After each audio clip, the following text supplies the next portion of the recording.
His Grace the Most Reverend Dr. Joseph Marthoma is the 21st Marthoma Metropolitan and the current primate of the Marthoma Syrian Church. He was born in 1931 in Maraman. He was ordained as deacon in 1957 and as Ramban in 1975. He was installed as the Metropolitan on 2nd October 2007.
നമ്മുടെ സഭയിലെ ജനങ്ങൾ ഇന്ന് ലോകമാകമാനം ചിതറിപ്പാർക്കുന്നു. നമ്മുടെ Abraham Marthoma തിരുമേനി പ്രാർത്ഥിച്ചിട്ടുണ്ട്, എൻ്റെ ദൈവമേ എൻ്റെ ഈ ജനത്തെ ഒന്ന് ചിതറിക്കണമേ എന്ന്. അതിൻ്റെ യാഥാർത്ഥ്യത വന്നത് 60കളിൽ തൊട്ട് പിന്നീടുള്ള ദശകങ്ങളിലാണ്. ഇന്ന് അന്റാർട്ടിക്ക സർക്കിളിലും ആർട്ടിക് സർക്കിളിലുമുള്ള ദ്വീപുകളിൽ വരെയും മാർത്തോമാക്കാർ താമസിക്കുന്നുണ്ട്. സഭയുടെ ആഗോള വ്യാപകമായ ഒരു സഭയായിട്ട് തീർന്നിരിക്കുന്നു. ഇന്ന് മാർത്തോമാ സഭയെക്കുറിച്ച് പറഞ്ഞാൽ സൂര്യൻ അസ്തമിക്കാത്ത ഒരു സഭയെന്ന് നമുക്ക് പറയുവാൻ കഴിയും. എന്നാൽ അതേസമയം തന്നെ മുൻപുണ്ടായിരുന്ന ആധ്യാത്മികമായിരിക്കുന്ന ആ പ്രേരണയും സഭയോടുള്ളതായ പ്രതിബദ്ധതയും ഇന്നെങ്ങനെ ഇരിക്കുന്നതെന്നാണ് തിരുമേനിയുടെ ദീർഘകാലഘട്ടത്തിലെ അരശതാബ്ദത്തിലധികമായിരിക്കുന്ന ശുശ്രൂഷ മേഖലയിൽ നിന്ന് മനസ്സിലാക്കുന്നു. എൻ്റെ അഭിപ്രായത്തിൽ നമ്മളുടെ സഭ രൂപം കൊണ്ടപ്പോൾ മനുഷ്യൻ ലോകത്തിൽ നിന്ന് സ്വർഗത്തിലേക്ക് പോകുന്നതിന് ഉള്ള പ്രേരണ നൽകുകയും അതിനവനെ ഒരുക്കുകയും എന്നുള്ളതായിരുന്നു. ഇന്ന് കൂടുതൽ ശക്തീകരണം മനുഷ്യൻ ലോകത്തിൻ്റെ ദൈവത്തിൻ്റെ മക്കളായി ലോകത്തിൽ ജീവിച്ച് അവരെ ലോകത്തിൽ നിന്ന് പരലോകത്തിലേക്ക് പോകുവാൻ അവരെ പരിശീലിപ്പിക്കുക എന്നുള്ളതാണ് എൻ്റെ അഭിപ്രായം. ആ കാലഘട്ടത്തിലുള്ളതായിരുന്ന പ്യൂരിറ്റാനിസത്തിൻ്റെ സ്വാധീനം കൊണ്ടല്ലേ അന്ന് ആ ചിന്ത ഉണ്ടായത്. അതെ, ഇന്ന് എക്യുമിനിസത്തിൻ്റെ പശ്ചാത്തലത്തിൽ അതിന് രൂപാന്തരം ഉണ്ടായിരിക്കുന്നു. അതെ, 20ാം നൂറ്റാണ്ടിലെ അഖിലലോക സഭാ കൗൺസിലിൻ്റെ സകല വിഷയങ്ങളും കൂടുതൽ ഊന്നൽ നൽകിയിരുന്ന അതർവേൾഡ്ലി ആയിരുന്നു. എന്നാൽ അതേസമയം തന്നെ ഇന്ന് 21ാം നൂറ്റാണ്ടിൽ വന്നിരിക്കുന്നത് വളരെ പ്രധാനമായിട്ട് പറയുന്നത് മനുഷ്യനൊരു രൂപാന്തരം ഉണ്ടാകണം, അതിനുവേണ്ടി പ്രാർത്ഥിക്കണമെന്നാണ്. അത് ആ ഒരു ആശയമാണ് ഇന്ന് നമുക്ക് വന്നിരിക്കുന്നത്. ദൈവമേ, നിൻ്റെ കൃപയാൽ ലോകത്തെ രൂപാന്തരപ്പെടുത്തണമേ എന്ന ഉള്ള പ്രാർത്ഥന ഈ നൂറ്റാണ്ടിൻ്റെ ആദ്യത്തെ കോൺഫറൻസിലുണ്ടായ WCCയുടെ.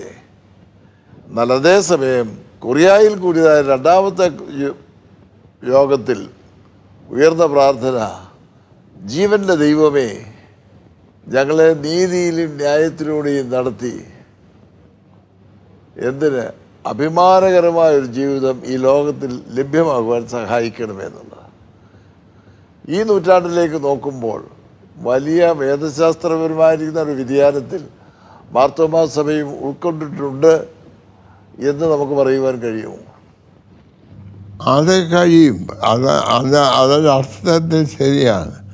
എന്നാൽ ആദ്യകാലത്തുണ്ടായിരുന്ന അടിസ്ഥാനപരമായ ആവശ്യങ്ങളുടെ ശാക്തീകരണം ഇതിൽ സ്വല്പം കുറഞ്ഞു പോയോ എന്ന് എനിക്കൊരു സംശയമുണ്ട്.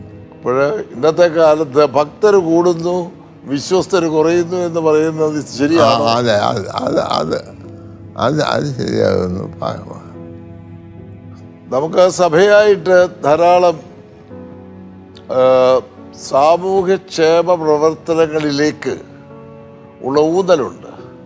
അത് നമ്മുടെ തിരുമേനിമാർ ഓരോ കാലഘട്ടത്തിൽ അവരുടെ ജീവിതത്തിലൂടെ പ്രതിഫലിപ്പിച്ച സ്വാധീനം കൊണ്ടല്ലേ നമുക്ക് സഭയിലുണ്ടായത്. എബ്രഹാം മാർത്തോമ്മ സുവിശേഷ തീഷ്ണത, അത് കഴിഞ്ഞതിന് ശേഷം യോഹന്നാൻ മാർത്തോമ്മ വന്നപ്പോൾ ഈ സുവിശേഷവും സാമൂഹ്യ പ്രതിബദ്ധതയും തമ്മിൽ ബന്ധിപ്പിച്ചു. അത് കഴിഞ്ഞതിന് ശേഷം അലക്സാണ്ടർ മാർത്തോമ്മ വന്നപ്പോഴും സാമൂഹ്യ പ്രതിബദ്ധതയേക്കാൾ ഉപരിയായി ഇതര മതങ്ങളുമായിട്ടുള്ള ബന്ധത്തിലുള്ള ഒരു പുതിയ കാഴ്ചപ്പാട് നമുക്കുണ്ടായി. അതുകൊണ്ടത്ര അദ്ദേഹം പഠിക്കാൻ തന്നെ എടുത്തത് ഭഗവത്ഗീതയിലെ വിശ്വദർശനം. ആ ദർശനത്തിൽ അടിസ്ഥാനപ്പെട്ടുകൊണ്ട് എക്യൂമെനിക്കൽ വൈഡർ എക്യൂമെനിസത്തിന് ഒരു വാതിൽ തുറന്നു. പിന്നീട് തിരുമേനിയുടെ ശക്തീകരണത്തിലൂടെ മറ്റൊരു രൂപാന്തരമുണ്ടായി.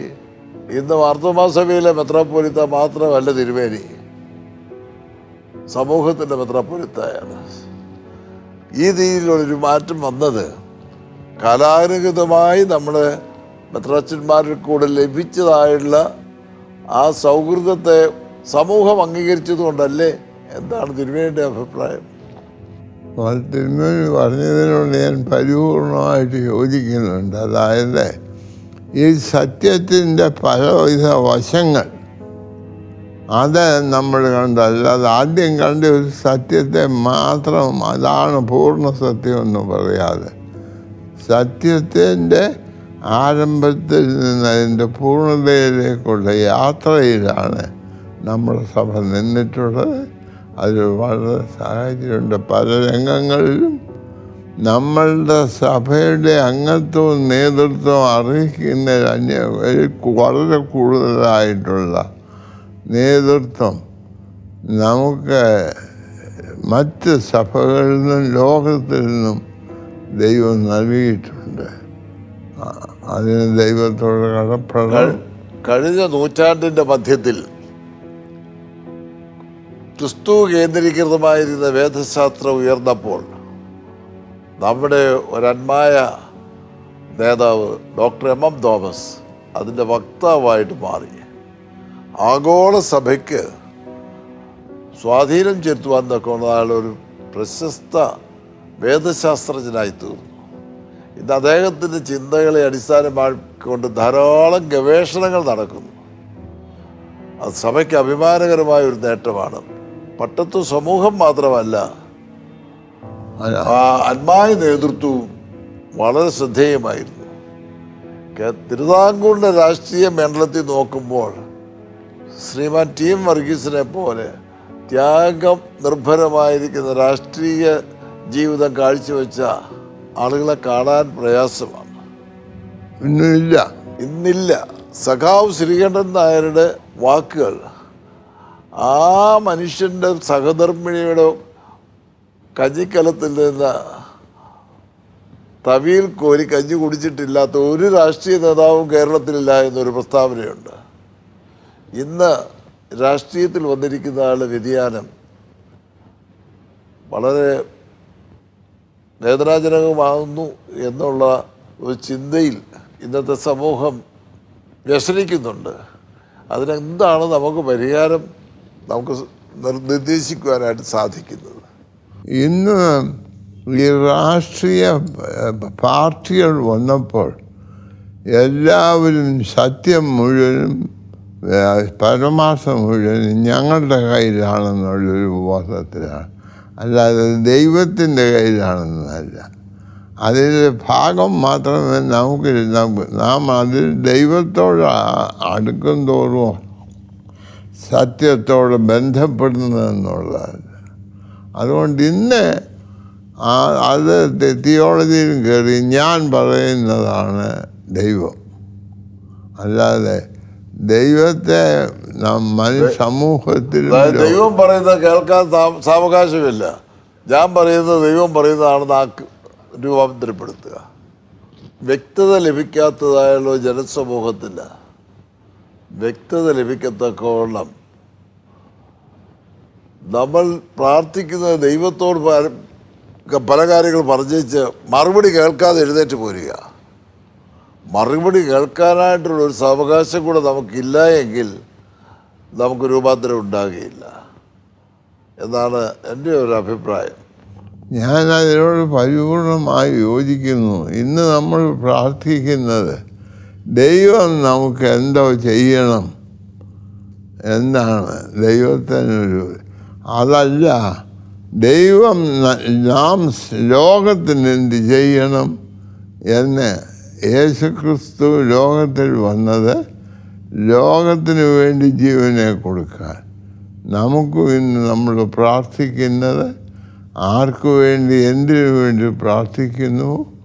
അതിനുവേണ്ടി സഭ അതിൻ്റെ ജീവനെ കൊടുക്കുവാനും സഭ അതിനുവേണ്ടി ജീവിക്കുവാനും, ജീവനെ കൊടുക്കുക മാത്രമല്ല അതിനുവേണ്ടി ജീവിക്കുവാനും നമുക്ക് ചുമതലയുണ്ട് എന്നുള്ള ബോധം വർദ്ധിച്ചു വരണം.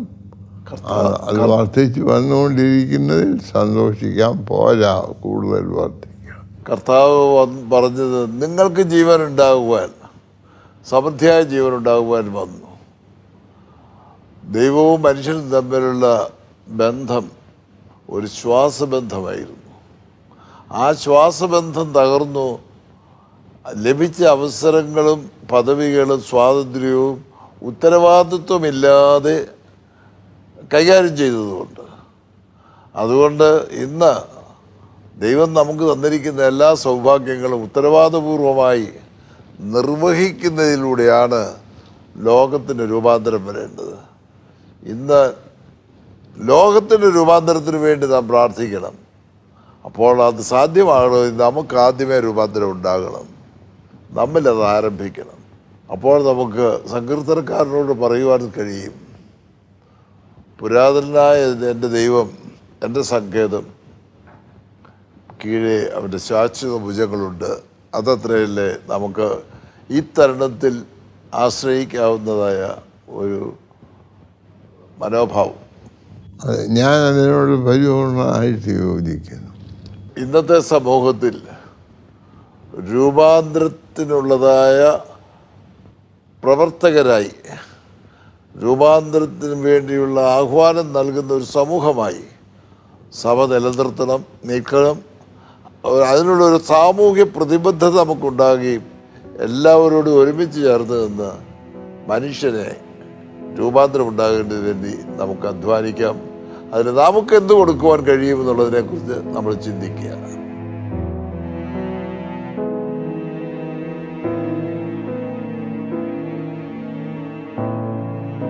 കുടുംബത്തിലേക്ക് തിരിച്ചു വരൂ. കുടുംബം എന്ത്? ഹിന്ദു സമുദായം. ഈ തരത്തിലേക്ക് സമൂഹത്തെ മാറ്റിമറിക്കുന്നതിന് വേണ്ടിയുള്ള ബദ്ധകങ്കണമായ ശ്രമം നടത്തിക്കൊണ്ടിരിക്കുന്നതിനിടയിൽ സാറ് പറഞ്ഞ ആ സത്യം ഞാൻ പൂർണ്ണമായിട്ട് യോജിക്കുന്നു.